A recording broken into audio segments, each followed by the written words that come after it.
ସମସ୍ତଙ୍କୁ କୋରାପୁଟିଆ ପରବ ଜୁହାର। ପୁଣି ଥରେ ଆଉ ଏକ ସକାଳ, ଆଉ କିଛି ପ୍ରଗତି ଏହି ପରବ ପଡ଼ିଆରେ। ପରବ ପଡ଼ିଆକୁ ସଜାଇବା ପାଇଁ ଯେଉଁ ଠିକାଦାର ଠିକା ନେଇଛନ୍ତି ସେ ତାଙ୍କର କର୍ମତତ୍ପରତା ପ୍ରକାଶ କରୁଛନ୍ତି। ବାଉଁଶ ଆସି ପହଞ୍ଚିଗଲାଣି ଏବଂ ଯେଉଁ ଷ୍ଟଲ୍ ଗୁଡ଼ିକ ତିଆରି ହେବା କଥା ତାହା ମଧ୍ୟ କ୍ଷିପ୍ର ଗତିରେ ବର୍ତ୍ତମାନ ଆଗେଇ ଚାଲିଛି।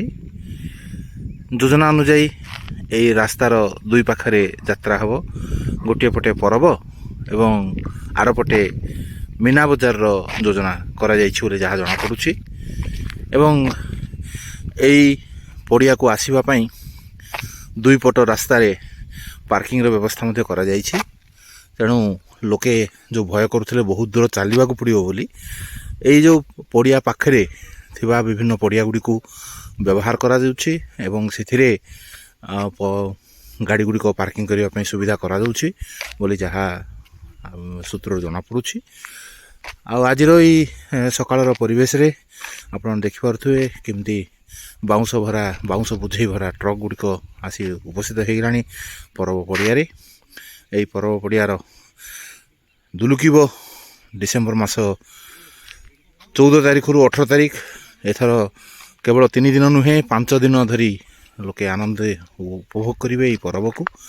ଏବଂ ଏହି ପର୍ବ ପଡ଼ିଆରେ ଏପଟରୁ ଦୁଇ ପଟେ, ଗୋଟିଏ ପଟେ ଫୁଡ୍ ଷ୍ଟଲ୍ ରହିବ, ଆଉ ଅନ୍ୟ ପଟେ ବଜାର ରହିବ।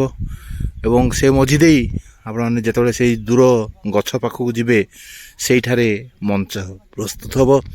ଏବଂ ଏଇ ଯେଉଁ ପାଖରେ ଥିବା ପାହାଡ଼ଟି, ଏହି ପାହାଡ଼ଟିକୁ ବ୍ୟବହାର କରାଯିବ କିପରି ପରବ ଯେଉଁ ବଡ଼ ବଡ଼ ଅକ୍ଷରରେ ଲେଖାଯାଏ ସେଇଭଳି ଭାବରେ କରାଯିବ ଏବଂ ପାହାଡ଼କୁ ସୁନ୍ଦର ଭାବରେ ସଜେଇ ଦିଆଯିବ, ଯାହାଫଳରେ କି ଏହା ପରବ ପାଇଁ ଗୋଟାଏ ସୌନ୍ଦର୍ଯ୍ୟର ଏକ ଅଙ୍ଗ ହୋଇ ରହିବ। ତେଣୁ କାର୍ଯ୍ୟ ଜୋରସୋରରେ ଚାଲିଛି ଏବଂ ଆମେ ଆଶା କରୁଛୁ ଏଇ ଯେଉଁ ଧୂଳି କଥା ମଧ୍ୟ ତାକୁ ମଧ୍ୟ ଆଖି ଆଗରେ ରଖିଛନ୍ତି ଏବଂ ଧୂଳି ଯେପରି ବ୍ୟସ୍ତ ନ କରେ ଲୋକମାନଙ୍କୁ, ସେ ପ୍ରତି ମଧ୍ୟ ସଚେତନ ହେବେ, ସଜାଗ ହେବେ ଏବଂ ସଚେତନ ହେବେ। ଏବଂ ଏଇ ପଡ଼ିଆରେ ଜଳର ସୁବିଧା କରିବା ପାଇଁ 2ଟି ନଳକୂପ ମଧ୍ୟ ଖୋଳାଯାଇଛି। ତେଣୁ ବନ୍ଧୁଗଣ, ପରବ ଆସୁଛି, ପ୍ରତିଦିନ ପରବମୟ ହୋଇଉଠୁ, ପ୍ରତିଦିନ ଆନନ୍ଦମୟ ହୋଇଉଠୁ, ପ୍ରତିଦିନ ପ୍ରଗତିର ସୂତ୍ରରେ ପରବ ପଡ଼ିଆ ବାନ୍ଧି ହୋଇଯାଉ। ପରବ ପଡ଼ିଆର ଏହି ନୂତନତ୍ୱକୁ ନେଇ ପ୍ରତିଦିନ ଆପଣମାନେ ସମସ୍ତେ ଆସନ୍ତୁ ଏ ପଡ଼ିଆକୁ, ଦେଖନ୍ତୁ, ଅନୁଭବ କରନ୍ତୁ। ପରବ କେବଳ ସେଇ 3 ଦିନ କିମ୍ବା 5 ଦିନ ନୁହେଁ, ପରବ ହେଉଛି ପ୍ରତିଦିନ ଯେଉଁ କ୍ରମବର୍ଦ୍ଧିଷ୍ଣୁ ଯେଉଁ କାର୍ଯ୍ୟ, ପ୍ରତିଦିନର କାର୍ଯ୍ୟରେ ଟିକେ ଟିକେ ଆନନ୍ଦକୁ ନିଅନ୍ତୁ। କାରଣ ଏଇ ପରବ ହେଉଛି ଆପଣଙ୍କର ପରବ, ଏ ପରବ ହେଉଛି ଆମ ସମସ୍ତଙ୍କର ପରବ। ଏହା ହେଉଛି ଉତ୍ସବ, ଆନନ୍ଦର ଉତ୍ସବ।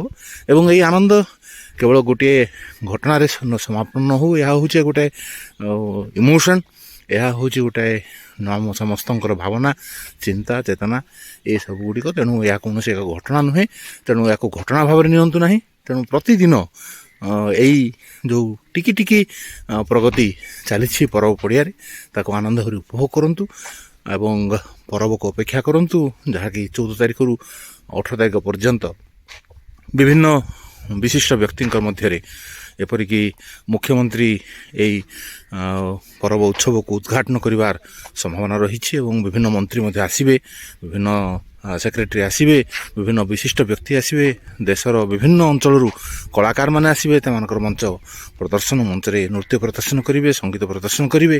ଏ ସମସ୍ତ କାର୍ଯ୍ୟ ସମାପନ ହେବ।